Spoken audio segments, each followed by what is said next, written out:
विधि 22 साल की नवयुवती थी जिसका अपनी दादी के अलावा दुनिया में कोई नहीं था। अचानक एक दिन दादी की मौत हो गई। विधि अब दुनिया में बिल्कुल अकेली रह गई थी। उसके बॉयफ्रेंड सनी के अलावा अब उसका इस दुनिया में कोई सहारा नहीं था। एक दिन विधि दादी की अलमारी खोलती है जिसमें उसे एक पुरानी बैंक की पासबुक और लॉकर की चाबी मिलती है। विधि बहुत हैरान हो जाती है। वह जानती थी दादी कितनी मुश्किलों से घर चला रही थी। फिर ऐसे में उनके पास से मिली ये लॉकर की चाबी देखकर विधि के मन में सवालों की झड़ी लग गई थी। ऐसा क्या है उस लॉकर में जिसके बारे में दादी ने उसे आज तक नहीं बताया? सवाल बहुत सारे थे जिनका जवाब ढूंढना था। दादी की डेथ सर्टिफिकेट लेकर जब वो बैंक पहुंची तो उसे दादी की लॉकर का एक्सेस मिल गया।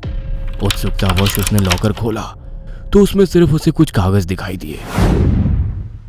विधि कागज लेकर घर लौट आई।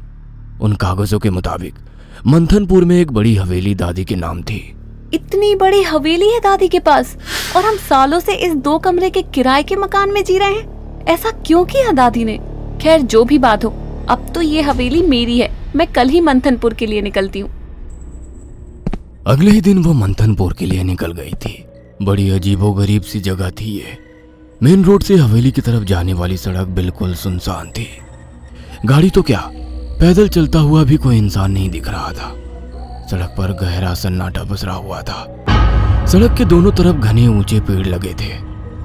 इतने पेड़ पौधे होने पर भी वहां किसी भी पक्षी का कलरव नहीं था। कोई जानवर नहीं। धीरे धीरे अंधेरा हो रहा था। सड़क किनारे लगे घने पेड़ अब जंगल की तरह दिखाई पड़ रहे थे। सड़क पर फैली खामोशी अब विधि को डरा रही थी। कुछ ही देर में वो पैदल चलते हुए हवेली तक पहुंच गई थी। हवेली काफी पुरानी दिखाई पड़ रही थी। ऐसा लगता था कि सालों से वहां किसी ने पैर ही नहीं रखा। हवेली के 500 मीटर के दायरे में गिने चुने ही मकान थे और जो थे वो भी खाली पड़े हुए थे। विधि के मन में कुछ अजीब सी उथल पुथल मची हुई थी। मेन गेट खोलकर वो हवेली के अंदर पहुंच गई। अंदर का नजारा देखकर वो दंग रह गई थी। पूरी हवेली जगमगा रही थी। अंदर महंगे फर्नीचर और सजावटी सामान देखकर विधि का मुंह खुला का खुला रह गया था। अरे वाह, ये हवेली तो बहुत वेल मेंटेन्ड है। लगता है यहाँ जरूर कोई रहता है। हेलो, कोई है? कोई है यहाँ? विधि पूरी हवेली में घूमकर वहां रहने वाले व्यक्ति को ढूंढ रही थी। ढूंढते ढूंढते वो हवेली के अंदर आकर देखने लगती है। तभी एक बूढ़ी औरत ना जाने कहां से विधि के सामने आ जाती है। बूढ़ी के चेहरे पर गहरी झुर्रियां थी और कमर झुकी हुई थी। काला लबादा पहने, आधा मुंह पल्लू में छिपाए, वो औरत बेहद डरावनी लग रही थी। आउच! डरा दिया आपने। क्यों आई हो यहाँ? लौट जाओ। मैं कहीं नहीं जाने वाली। ये मेरी हवेली है। बाय द वे, आप कौन? यहाँ कोई नहीं रह सकता। शैतान रहता है यहाँ। लौट जाओ। शैतान? Very funny. अच्छा, तो हवेली हड़पने के लिए ये स्टोरी बनाई है आपने? विधि कुछ कहने वाली होती है, तभी वो देखती है कि बूढ़ी औरत हवेली की ओर देखकर कुछ सकपका गई है और अपना चेहरा ढकते हुए वो अचानक ही अंधेरे में कहीं गायब हो जाती है। बड़ी अजीब औरत थी। कुछ स्ट्रेंज ही जगह है। विधि हवेली के अंदर आ जाती है और अपना फोन निकालकर सनी को कॉल लगाती है। हेलो सनी, तुम विश्वास नहीं करोगे, ये हवेली तो हमारी सोच से भी ज्यादा खूबसूरत है। तुम बस जल्दी यहाँ आ जाओ। हाँ, मैं आज रात को ही निकलता हूँ। सुबह मिलते हैं, बाय। अगले दिन सुबह सनी भी हवेली पहुँच गया था। अरे यार, कहाँ फंसा दिया विधि ने। अंदर जाने तक का रास्ता नहीं है। हर तरफ झाड़ियाँ, पेड़ पौधे। ऊपर से मुझे कहा कि मेरी सोच से भी ज्यादा खूबसूरत है हवेली। हवेली माय फुट। सनी बड़बड़ाता हुआ मेन गेट से अंदर जा रहा था। बाहर का कंपाउंड क्रॉस करने के बाद अब वो दरवाजे के सामने था। उसके नॉक करने से पहले ही दरवाजा खुद ब खुद खुल गया। सनी हैरान रह गया था। अंदर पहुंचकर उसने देखा हॉल में कोई भी नहीं है। विधि को पुकारते हुए वो अंदर बेडरूम की ओर बढ़ गया। बेडरूम के अंदर का नजारा देखकर सनी ने दांतों तले उंगलियां दबा ली। विधि अंदर बेड पर बैठी हुई थी। उसके लंबे बाल खुले हुए थे और उसके चेहरे को ढके हुए थे।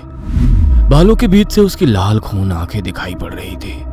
दोनों हाथ और पैरों की मदद से वो बेड पर ऐसे बैठी हुई थी मानो कोई जानवर हो। उसकी खूबसूरती गुलाबी त्वचा जगह जगह से कटी थी और सफेद पड़ गई थी। विधि को देखकर सनी जोर से चिल्लाया, विधि, ये क्या हो गया तुम्हें? सनी की बात सुनकर विधि ने डरावने अंदाज में गर्दन टेढ़ी की। अब उसके चेहरे पर से कुछ बाल हट गए थे। वह भयानक आवाज के साथ हंसने लगी। उसके मुंह से किसी जानवर की तरह लार गिर रही थी। अचानक ही वह पूरी ताकत से चिल्लाई।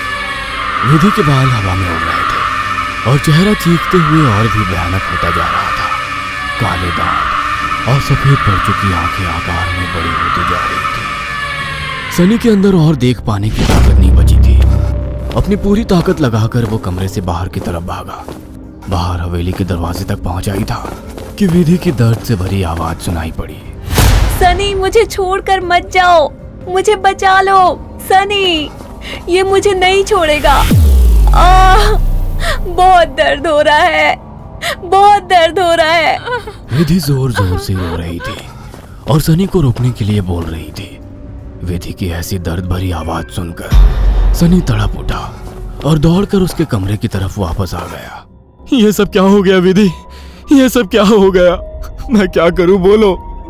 बहुत भूख लगी है, तेरा खून पीना है। इतना कहकर विधि अजीब तरीके से मुस्कुराने लगती है और अपने हाथों और पैरों की मदद से जमीन पर रेंगते हुए सनी की ओर बढ़ती है। सनी बिजली सी तेजी दिखाकर कमरे से बाहर निकल आता है और कमरे का दरवाजा बाहर से बंद कर देता है। सनी की कुछ समझ नहीं आ रहा था। वह विधि की मदद करना चाहता था। उसे ऐसी हालत में छोड़ना उसे मौत के मुंह में धकेलने जैसा था। वह बाहर जाकर मदद मांगने का निर्णय लेता है और तुरंत बाहर निकल आता है। हवेली के अंदर दूर दूर तक केवल सन्नाटा छाया हुआ था। अंदर से रह रहकर विधि की दर्द भरी चीखें सुनाई दे रही थी। मदद की उम्मीद में सनी दौड़ते हुए आगे भागे जा रहा था। तभी उसकी नजर एक चर्च पर पड़ी। चर्च काफी जर्जर हालत में था। सनी इधर उधर देखता हुआ अंदर पहुंच गया। दोनों हाथ आपस में बांधकर वो फूट फूट कर रो रहा था। Please God help me, please. कहाँ जाऊं मैं? किससे मदद मांगू? प्लीज। कोई प्रॉब्लम है क्या? मुझे बता सकते हो? फादर की बात सुनकर सनी सारी बातें फादर को बता देता है। परेशान मत हो डियर, मैं तुम्हें हॉली वाटर दे रहा हूँ। जाकर अपनी गर्लफ्रेंड के ऊपर छिड़क देना। God bless. Sunny holy water लेकर हवेली लौट आया था। उसने विधि के रूम का दरवाजा खोला तो वो दीवारों पर चल रही थी। उसके मुंह से खून बह रहा था और वो जोर जोर से हंस रही थी। दरवाजा खुला देख उसने टेढ़ी सी नजर से सनी को देखा और दीवार से नीचे कूदकर उसकी ओर बढ़ने लगी। सही समय पर सनी ने हॉली के ऊपर छिड़क दिया। एक जोरदार चीख के साथ दूर जा गिरी और एक काला सा साया कमरे से बाहर की तरफ जाता हुआ दिखाई दिया। विधि, वो चला गया। तुम ठीक हो? हाँ, वो चला गया, लेकिन अब वो अकेला नहीं आएगा। वो बुढ़िया सही कहती थी, ये घर नहीं शैतान का बसेरा है। यहाँ एक नहीं 5 शैतानी ताकत है। जल्दी चलो विधि, हम यहाँ से दूर निकल जाएंगे। सनी विधि को सहारा देकर ले जाने लगता है। तभी विधि की आंखें पलट जाती है और वो सनी को दूर धकेल देती है। सनी जाकर दीवार में टकरा जाता है। तभी फादर वहां आ जाते हैं। मैं जानता था यहाँ एक नहीं बल्कि कई शैतान है जो तुम्हें नुकसान पहुंचाने की कोशिश जरूर करेंगे। तुम्हारी दोस्त पोजेस्ड है, यह आसानी से उसका शरीर नहीं छोड़ेंगे। मुझे ही कुछ करना होगा। फादर हॉली वाटर को विधि पर छिड़कते हैं जिससे कुछ पल के लिए शैतान कमजोर हो जाता है। उसी समय वे दोनों उसे बेड से बांध देते हैं। उसके बाद फादर प्रेयर बोलने लगते हैं और वाटर की कुछ बूंदें उसके ऊपर गिराने लगते हैं।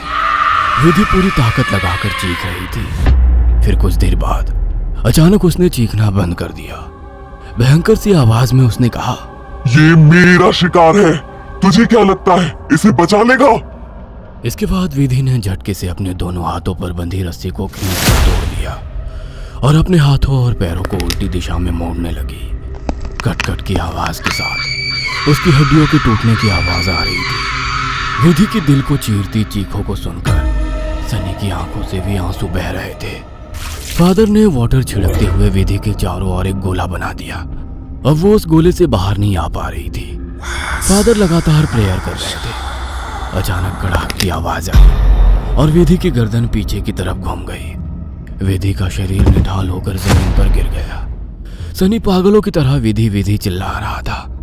फादर के लिए इस समय सनी की जान बचाना जरूरी था, इसलिए वे उसे घसीटते हुए हवेली से बाहर ले आए और दरवाजे पर वाटर छिड़क कर वहां से बाहर आ गए। सनी अभी भी जमीन पर सिर टिकाकर फूट फूट कर रो रहा था और फादर की आंखों में विधि को ना बचा पाने की तकलीफ साफ दिखाई दे रही थी। अगर आपको हमारी ये कहानी पसंद आई हो तो इसे लाइक और शेयर करना ना भूलें। साथ ही ऐसी और नई कहानियों के अपडेट्स पाने के लिए हमारे चैनल अक्षु टीवी को जरूर सब्सक्राइब करें।